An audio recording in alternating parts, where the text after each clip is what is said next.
నాగన్న లేని లోటు ఎవరు సమకూర్చలేదు. ఎందుకు అని అంటే సహజంగానే ఆకాశానికి నిచ్చెన ఇచ్చేటోడు ఉన్నాడా అనేటువంటి ఒక తెలంగాణలో ఒక నానుడు ఉంటుంది, ఒక మాట ఉంటుంది.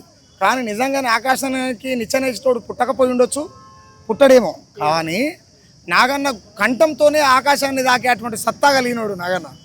నాగన్న లాంటి వాళ్ళు పుట్టడం అనేది చాలా అరుదు. ఉన్నతమైనటువంటి గొంతులలో ఆయనది ఒక గొంతు. ఆయన లేకపోవడం తెలుగు ప్రపంచం కావచ్చు, నాలాంటి తమ్ముళ్ళకు కావచ్చు తీరని లోటు. ఎందుకనంటే నాగన్నకు నాకు దగ్గరి పరిచయం లేకపోయినప్పటికి కూడా 1-2 సార్లు కలిసిన సందర్భంలో కేవలం నాగన్న నాకున్న అనారోగ్య పరిస్థితుల వల్ల నేను ఎప్పుడన్నా చనిపోతానేమో, సుఖరామ్ నరసింహ చూడకుండానే చనిపోతానేమో అని చెప్పి అనారోగ్యంగా ఉండి కూడా హైదరాబాద్ వచ్చింది అన్న. కేవలం నన్ను చూస్తాను హైదరాబాద్ వచ్చిండు అన్న. ఇక్కడ విచిత్రం ఏంటంటే నేను చిన్నప్పుడు అంటే నేను షెడ్ వేసుకొని కాంచెల్లి నాగన్నను ఒక్కసారి చూస్తే బాగుండు అనే బతుకున్నది. దాన్ని కట్ చేస్తే నేను ప్రజల పక్షమై నిలబడ్డ తర్వాత ఆ ప్రజల పక్షంలో నాకంటే ముందు తరంలో ఉన్నటువంటి నాగన్న గొప్ప మనిషి. ఆయన చూస్తానికి ఎందుకైనా ఇంత అనారోగ్యంతో ఎందుకు వచ్చారు అంటే రామనరసయ్య ఒక్కనే ఉన్నావు కదా, నేను చూడకూడదు చచ్చిపోతానేమో అంటే ఆ రోజు చాలా అంటే చాలా బాధ అనిపిస్తుంది. ఎందుకనంటే అరే ఎవరు పోయి సుఖరామనరసయ్య ఎవరో పొరగాడు నాగన్న చూస్తానికి రావడం ఏంటి, ఎందుకు చూస్తానికి వచ్చిందంటే ఆయన ప్రజావేదిక మీద ఉన్నాడు కాబట్టి అంతే. అంతకుమించి నేనేం అది కాదు. ద సేమ్ టైం ఏంటంటే నాగన్నలాగా బతకడం చాలా కష్టం భయ్య. ఎందుకు అని అంటే స్వార్థం అనేది ఆయన ఆకిట్లో కావచ్చు, ఆయన లైఫ్లో కావచ్చు, ఆయన శరీరంలో స్వార్థం అనేది ఉండదు. ఒకవేళ ఆయన అమ్ముడు పోవాలంటే కోట్ల రూపాయలకి ఎప్పుడు అమ్ముడు పెట్టాడు. ఆయన శరీరం మీద లాఠీ దెబ్బ పడినటువంటి తావే లేదు. ఒక నాలుకకి ఒక్కదానికి దెబ్బ తాకినట్టుంది, పోలీసు వాళ్ళు లాఠీతో కొట్టనట్టుంది నాలుక మీద.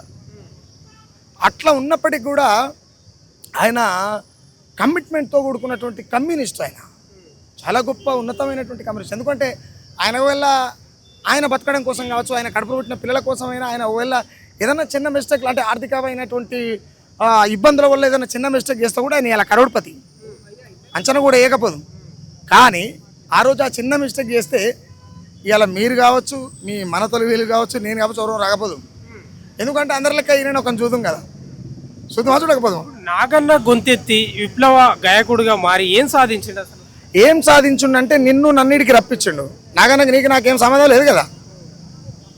ఏం సాధించిండని సుఖరామ్ నరసి వచ్చిండు, ఏం సాధించిండని మన తొలివేలు ఇడి దాకా వచ్చింది. సాధించడంతో అవసరమే లేదు కదా.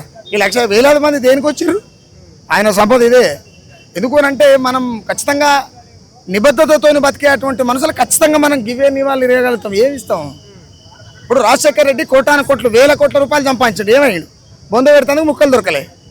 కానీ నాగన్న అవయవాల్ని కూడా సమాజానికి దానం చేసి చచ్చిపోయింది కదా. మరి ఎవరికి ఒప్పందాం? ఏం సంపాదించిండని చెప్దాం? ఇక్కడ అస్తిత్వాన్ని సంపాదించుకోవడమే. ఒక మనిషిగా పుట్టి మనిషిగా చనిపోతేనే ఆ మార్గం అర్థమవుతుంది. ఏదో విలాసాల కోసమో జీతాల కోసం ఇంకేదో బతికితే అది అంత శత బతుకు. సమాజానికి అంకితం చేసినటువంటి నాగన్న తన జీవితాన్ని కుటుంబాన్ని పట్టించుకోలేదు. కుటుంబానికి లేదా కొడుకుకు ఏం సంపాదించిందంటే ఏం చెప్తారు? అంటే కొడుకు సంపాదించడం ఏంది? కొడుకు సంపాదించడం అంటే ఏంటి నీ దృష్టిలో ఏంటిది? చిరాస్తులు చెరాస్తులు ఎవడు బతకడం కోసం? నాగన్న కొడుకు మంచి జ్ఞానం ఇచ్చిండు, నాగన్న కొడుకు మంచి సంస్కారాన్ని ఇచ్చిండు. సంస్కారాన్ని మించినటువంటి సంపద ఏం చేసుకోవడం కోసం? సంస్కారాన్ని మించిన సంపద దేనికోసం? ఆయన కడుపులో పుట్టినటువంటి తనకి అంత పెద్ద సంస్కారమే ఇచ్చిండు. ఇక కోట్లతో ఏం చేసుకుంటాం? దాన్ని పరుపు వేసుకొని పండుకోలేం కదా. కాబట్టి నేనేమంటున్నా, సంస్కారవంతమైనటువంటి జీవితాన్ని కలిపియడమే పెద్ద ముచ్చట కదా. ఇప్పుడు మీరు ఒక మాట చెప్పనంటే బండి సంజయ్ కేంద్ర మంత్రి, మీరు కొడుకు సంపాద ఇవ్వలేదు అన్నది కాబట్టి చెప్తున్నా. ఇది సబ్జెక్ట్ కాకపోవచ్చు కానీ మీకు అర్థమవుతుందని చెప్తున్నా. ద సేమ్ టైం ప్రేక్షకులకు కూడా అర్థం కావాలని చెప్తున్నా. కోట్ల రూపాయలు సంపాదించండు బండి సంజయ్, కొడుకు ఏం చేసిండు? కూటికి లేదు నాగన్నకు, కొడుకు ఏం చేసిండు? సంస్కారవంతమైనటువంటి జీవితం బతుకుతుండు. ఇది చాలదా బ్రదర్? సంస్కారమే అతిపెద్ద ఆస్తి అని చెప్తా. మానవ సమాజంలో సంస్కారాన్ని మించినటువంటి సంపద లేదు. అది ఎవ్వడన్నా కానీ సంస్కారాన్ని మించినటువంటి సంపద భూమి మీద పుట్టలేదు, ఇక పుట్టదు కూడా. అంత సంస్కారవంతమైనటువంటి జీవితం, అంత సంస్కారవంతమైనటువంటి సంసారం, అంత సంస్కారమైనటువంటి సంతానం, దట్ ఈస్ నాగన్న.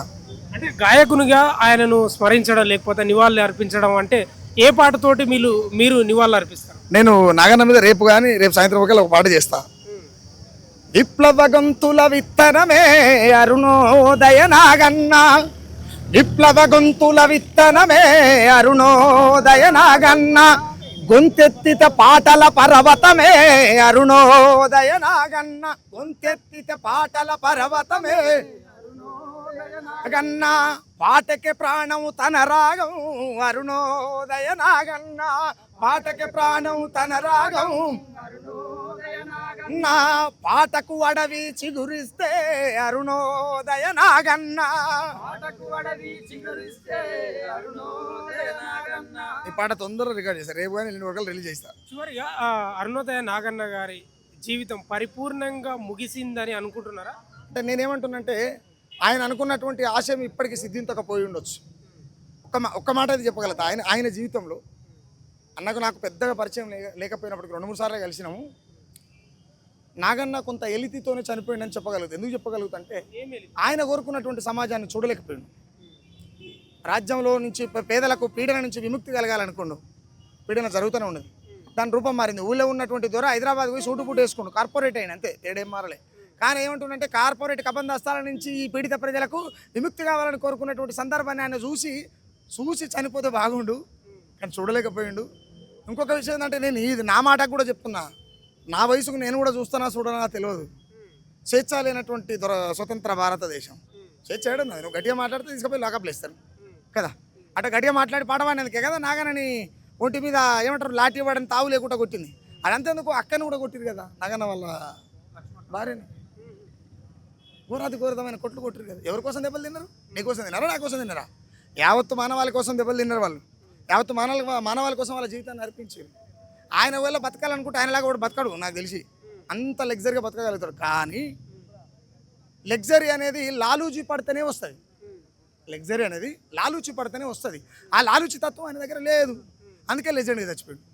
నాగన్న బతుకున్నప్పుడు కూడా చెప్పిండంట, నా యొక్క బాడీని ప్రాక్టీస్ చేసే వైద్యులకు ఇవ్వండి, సమాజ్ చేయకుండా అని చెప్పినాడు. దాని ఉద్దేశం ఏమై ఉండొచ్చు అంటే నేను మొన్ననే ఒక ఇంటర్వ్యూలో చెప్పిన, నేను ఒకవేళ సుఖరాం నరసయ్య చనిపోతే ఇప్పటికిప్పుడు ఈ క్రమం నుంచి పోయే క్రమంలో కావచ్చు, రేపు కావచ్చు, ఇంకెప్పుడైనా కావచ్చు, నేను చనిపోతే నా భార్య పిల్లలు నా దహనం చేయలేని స్థితిలో ఉంటే కూడా కుక్కలు తిరిగేటువంటి నడివీధులేయండి, నేను చనిపోయి కూడా మాంసాన్ని అయితే జంతువుల కడుపు నింపుతా అని చెప్పిన కదా. ఇక్కడ నాగన్న ఏం చేసిండంటే నా దేహం ఏదైతే ఉన్నదో రేపటి సమాజాన్ని కాపాడేటువంటి వైద్యులకు నా నుంచి ఏమైనా పరీక్షలు జరిగితే సమాజానికి ఎక్కడ వస్తుంది, ఎన్ని ప్రాణాలు నిలుపుతారో అని చెప్పి ఆయన దేహాన్ని ఇచ్చిపోవడం చాలా గొప్ప విషయం కదా. అందులో భాగంగా జరుగుతుంది. చాలా పాటలు పాడి చివరిగా ఆయన పాడిన పాటలు ఒక పాట మీరేమన్నా పాడగలుగుతారా? మీకు నచ్చింది అంటే చాలా నచ్చింటే ఉంటాయి పాటలు నచ్చుడు అనేది ఉంటుందా పెద్దనా? ఆయన పాటలు నచ్చనుడే ఉండడు. నువ్వు గొంతెత్తితే గోదావరి లోయలో ఎంత ఊగింది ఉయ్యాల, తెత్తితే గోదావరి లోయలో ఎంత ఊగింది ఉయ్యాల, రాగమెత్తుకుంటే రామారావు నోట జాతరయ్యి కూడా జనమందరూ ఒక్క చోట, రాగమెత్తుకుంటే రామారావు నోట జాతరయ్యి జనమందరూ ఒక్క చోట, సత్యమన్నా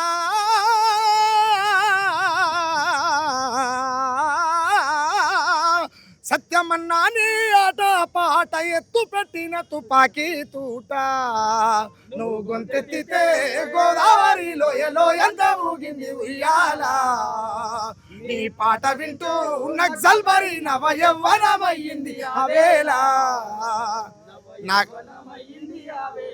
నాగన్న పాటని 1-2 నేను చెప్పలేము, ఏం చెప్తాం, అది వామ్మో అది పెద్ద పర్వతం.